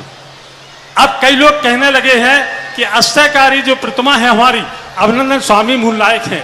इसमें समाधान करने की कृपा करें कि हम क्या लोगों को जवाब दें। तो क्या होता है, मूल नायक जो है हम भक्त लोग बनाते हैं, क्योंकि कई जगह कोई ऐसा तो है नहीं आगम लगा हो कि फलाने तीर्थंकर ही मूल नायक होंगे। हम भक्त लोगों की दृष्टि बन जाती है कि हम किसको मूल नायक माने। वर्तमान में पूरा ललितपुर अभिनंदन नाथ भगवान के प्रति है, तो जिसकी मूर्ति के प्रति बहुमत होता है वही मूल नायक हो जाता है, क्योंकि अलग से कोई ऐसी व्यवस्था नहीं की गई है जिसके संबंध में ये विचार किया जा सके। तो वर्तमान में तो अभिनंदन नाथ ही हैं, इन्हीं को चलने दो, और यही सिद्धिदायक हैं, यही ललितपुर के रिद्धिदायक हैं। उन्हीं की कृपा से ये सब कुछ हो रहा है और होता जा रहा है। अब उनकी मूर्ति भी बड़े मंदिर में विराजमान होने वाली है, बड़े मंदिर में भगवान के साथ उनका भी विराजमान होगा। अब ऐसे महान अतिशयकारी मूल नायक अभिनंदन को कौन विराजमान करेगा, इसका निर्णय बहुत जल्दी होने वाला है। नमस्ते महाराज, नमस्ते नमस्ते। जिज्ञासा करें कुमारी सैफाली जी विदिशा, इसके बाद तैयार रहेंगे हमारे मनीष जी मंगू भैया। नमोस्तु महाराज श्री, नमोस्तु महाराज श्री। मेरा यह प्रश्न है कि ऐसा कहा जाता है कि धर्म ध्यान और व्रत करने से स्त्री पर्याय को छेदा जा सकता है या इससे निजात पाया जा सकता है। तो अगर यह कल्पना की जाए कि संसार की सभी स्त्रियां इतना धर्म ध्यान और व्रत करें कि सभी को स्त्री पर्याय से निजात मिल जाए, तो भविष्यकाल में फिर पुरुष पर्याय को जन्म कौन देगा महाराज? देखो बेटा, यदि ये चिंता है तो और सारी स्त्रियां दुनिया में बचे या नहीं बचे, लेकिन जिसको चिंता है वो तो बचेगी। अपन तो ये मानना चाहिए दुनिया की अपन को क्या लेना देना, अपना कल्याण होना चाहिए। हमारी अरे ये सारी स्त्रियां पुरुष बन जाएंगे तो अभी कुछ वो लोग बैठे हैं जो नरकों में नपुंसक हैं, जो निगोदिया में पड़े हैं, वे क्रम से बढ़ते बढ़ते स्त्री बन जाएंगे। आप लोग सीट खाली तो करो, क्योंकि अभी कुछ अनंत जीव हैं जो ना स्त्री हैं और ना पुरुष हैं, निगोदिया जीव कहलाते, नारकी कहलाते हैं। वो अपना पुण्य बढ़ाएंगे। नपुंसक से अच्छा है स्त्री पर्याय, स्त्री से अच्छा है पुरुष पर्याय। तो वे सारे नपुंसक स्त्री बनेंगे और अनंत काल तक भी निकल जाएं तो भी स्त्रियों की कमी आने वाली नहीं है, क्योंकि अक्षय अनंत नपुंसक हैं। जैसे यहाँ खाली होंगे उनके पुण्य बढ़ेंगे, वो आगे बढ़ जाएंगे। जगत की चिंता मत करो, अपना लोटा छानो, पुरुष बनो, मुनि बनो और मोक्ष पधारो। अगली जिज्ञासा करेंगे श्रीमान भाई मनीष जी मंगू, इसके बाद तैयार रहें श्रीमती रजनी सिंघई। भक्ति कलश में 2 नाम और प्राप्त हुए हैं, श्रीमान सुरेंद्र कुमार जी सिंघई, दीपक जी, श्री शुभ दीप टॉयज हाउस बमोरी वाले बाहुबली नगर ललितपुर, श्रीमान इंजीनियर सतीश चंद जी, श्रीमती नीता राहुल रोहन मऊठाना बामौर कला वाले ललितपुर। गुरुदेव के चरणों में बारंबार नमोस्तु। हे गुरुदेव, आदिनाथ भगवान की समूह शरण में जब भरतेश्वर ने अपने स्वप्नों का फल भगवान से पूछा तो उसमें पूछा गया, भगवान ने जवाब दिया कि कली काल में मुनियों को मति ज्ञान और अवधि ज्ञान है। तो क्या गुरुदेव अभी इस समय ऐसा है कि किसी को मति ज्ञान और अवधि ज्ञान दोनों साथ में है मुनियों को? मति ज्ञान और अवधि ज्ञान साथ नहीं होता, मति ज्ञान और श्रुत ज्ञान साथ में होता है। अवधि ज्ञान का निषेध नहीं किया, लेकिन अवधि ज्ञान की बहुलता नहीं रहेगी। हर 500 साल में एक मुनिराज को अवधि ज्ञान का उल्लेख मिलता है। पंचम काल के अंत में वीरांगज नाम के मुनिराज को अवधि ज्ञान होगा, ये मिलता है, लेकिन हर किसी को हो जाए ऐसा नहीं कह सकते। इसके बाद श्रीमती रजनी सिंघई और उसके बाद तैयार रहेंगे हमारी पंचायत समिति के महामंत्री डॉक्टर अक्षय जी टड़ैया जी। शीघ्रता करें। भक्ति कलश में कुछ नाम प्राप्त हुए हैं। श्रीमती भारती जैन, प्रज्ञा पीयूष, रिद्धि जैन ललितपुर, स्वर्गीय श्रीमान प्रेमचंद जी, शैलेश कुमार जी, रानू पंचम नगर परिवार, श्रीमती कुसुम जी, हुकुमचंद जी, सुरभि आरव ककड़ारी वाले बाहुबली नगर ललितपुर, श्रीमान सुबोध जी, शशांक जी टड़ैया, आशा जी टड़ैया, सोनल टड़ैया पर्व परिधि ललितपुर, श्रीमान श्रेयांश जी, अंकुर जी, सपंजन कल्याणपुर ललितपुर। जिज्ञासा करें। मेरे आराध्य गुरुवर के चरणों में कोटिशा नमोस्तु नमोस्तु नमोस्तु। महाराज जी, वर्तमान समय में जो हमारे आसपास देश के आसपास में श्रीलंका है और अफगानिस्तान है, यहाँ जो विपरीत परिस्थितियाँ बन रही हैं, आर्थिक और सामरिक परिस्थितियाँ बन रही हैं और सामूहिक विनाश होता है, तो क्या ऐसे समय में उन वहाँ की जनता का सामूहिक कर्म का उदय होता है या फिर वहाँ के जो राष्ट्राध्यक्ष होते हैं उनके कर्मों का प्रभाव होता है? सामूहिक कर्म का भी उदय होता है, और कभी कभी 100 सूखे पेड़ों में आग लगे तो बीच का एक हरा पेड़ भी है, वो भी उस 100 पेड़ों की चपेट में आ जाता है। तो कभी कभी व्यक्ति का सामूहिक पुण्य ना हो, लेकिन चारों तरफ से बहुमत बनता है, तो उसका पुण्य भी उसी पाप रूप परिणत हो जाता है। कभी कभी 100 पुण्यात्मा घर में हो, एक व्यक्ति पापात्मा हो, तो उसका पुण्य जो अकेला था वो परिवार के पुण्य के कारण सामूहिक पुण्य में परिवर्तित हो जाता है। तो इसको जब फल मिलता है सबको, तो सामूहिक ही मानना चाहिए। रखेंगे डॉक्टर टड़ैया जी। इसके बाद तैयार रहें श्रीमती विभा जैन चढ़रऊ। हम सभी के आराध परम पूज निर्यापक मुनि श्री के चरणों में कोट सा नमन नमन नमन। परम पूज मुनि श्री, आपने कुछ दिन पूर्व बताया था कि गुलाब का फूल पॉजिटिव एनर्जी के लिए होता है और गेंदा का फूल नेगेटिव एनर्जी। हम लोग सार्वजनिक प्रोग्राम में जाते हैं तो वहाँ वो लोग माला पहनाते हैं गुलाब कमल के फूल की, अरे गेंदे के फूल की, क्योंकि गेंदे का फूल सस्ता मिलता है, वही माला सब जगह मिलती है। तो हम लोगों को पहनना चाहिए कि नहीं? हमने दूसरे प्रसंग के भेंट की बात कही थी, पहनने की बात नहीं कही थी। पहनना अलग चीज है, फूल गेंदे के फूल भी लगाए जाते हैं। पहनना सम्मान है और देना प्रेम का इजहार है। गेंदा का फूल देते तो नहीं तुम्हें, पहना प्रेम के लिए जब दिया जाता है तो कौन सा फूल प्रसिद्ध है? गुलाब का। और उधर से यदि वो गेंदा का फूल भेज दे तो समझ लेना आपका प्रस्ताव खारिज है। माला पहनने की बात नहीं है। माला में तो कई प्रकार के फूल आते हैं। माला में तो पत्ते भी पहनते हैं, फूल के बीच में पत्ते भी लगाते हैं। माला एक श्रृंगार है, माला एक सम्मान है।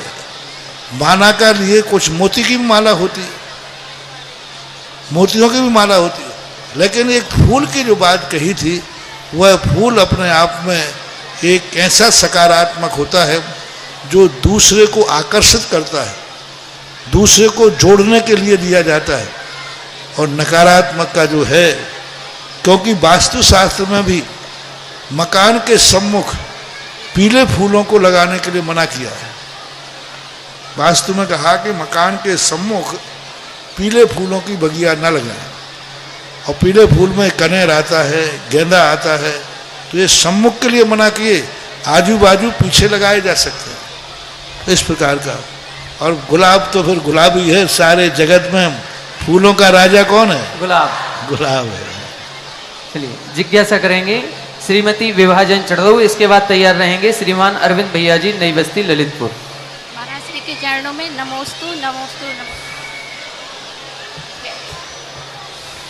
महाराज श्री के चरणों में त्रिवान नमोस्तु नमोस्तु नमोस्तु।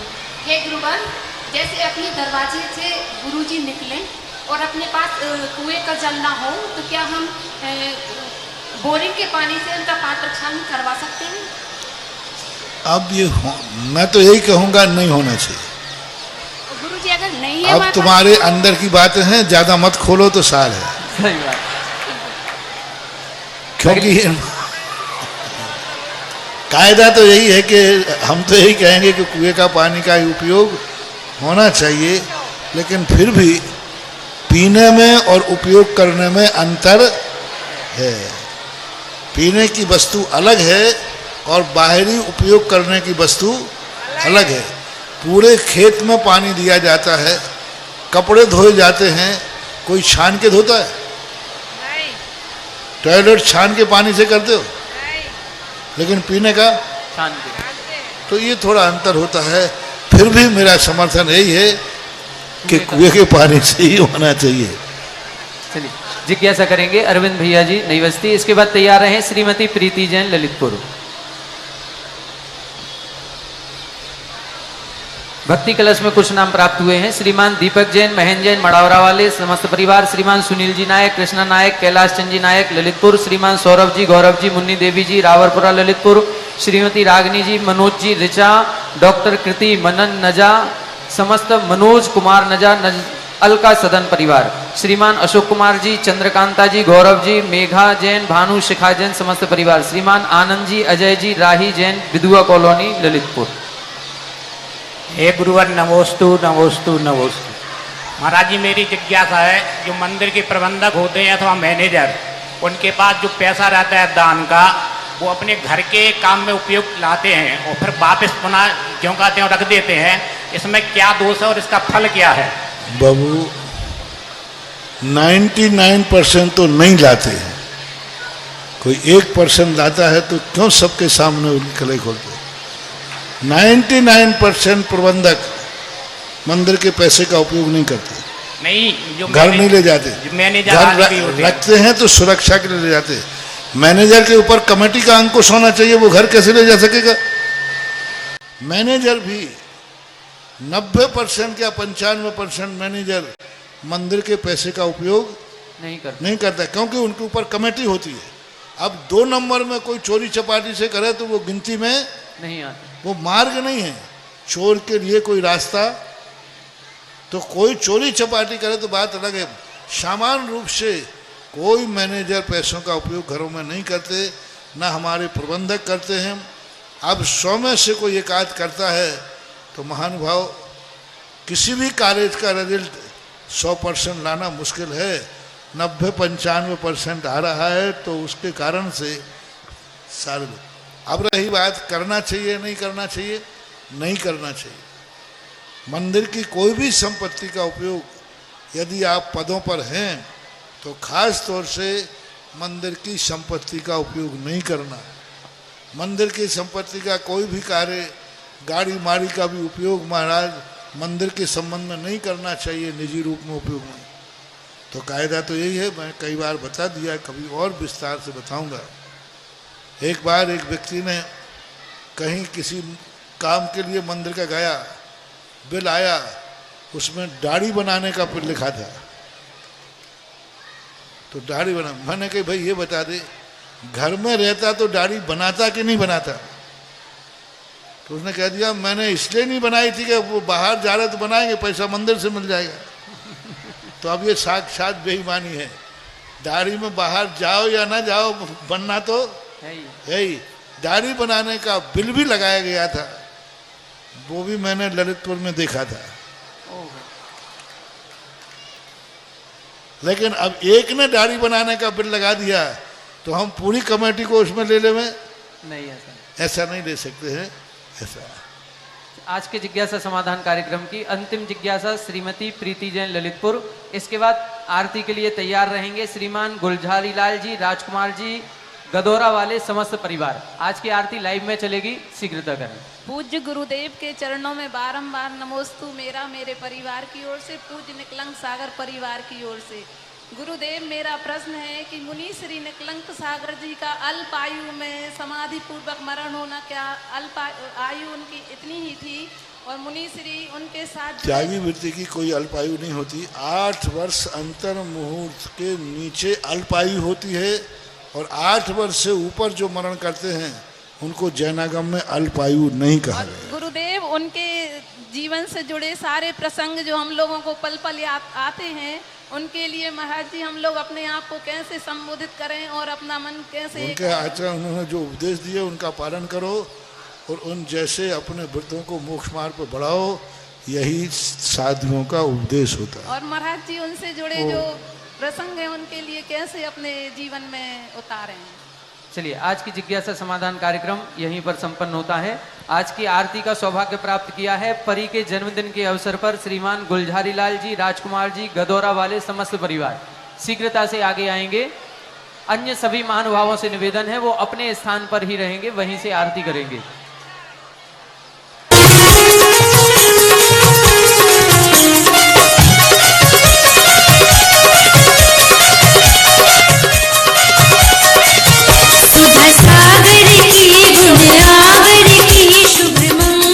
दीप सजाए के मैं आज उतारूं आरतियां।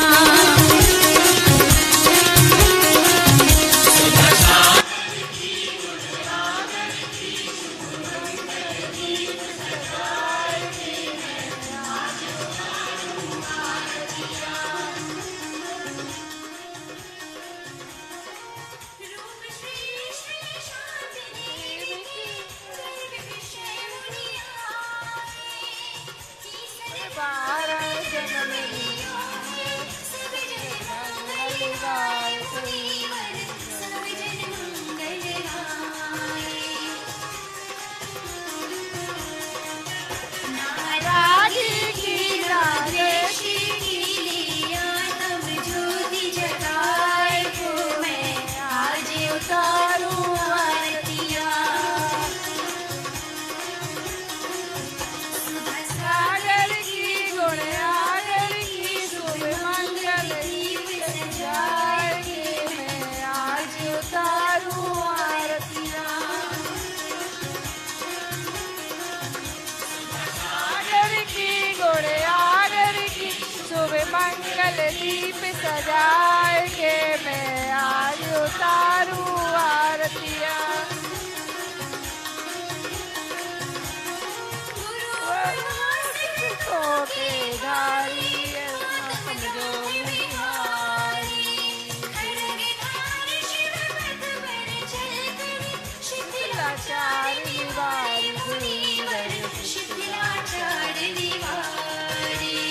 दीप सजाए के मैं आज उतारूं आरतियां।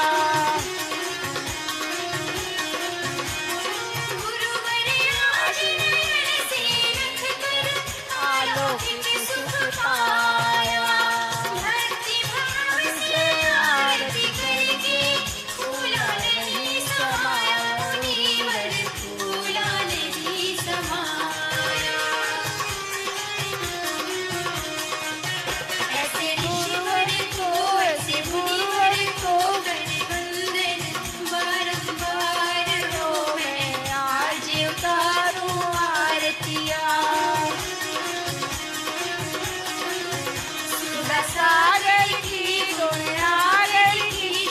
मंगल दीप सजाए मैं आज उतारूं आरतियां।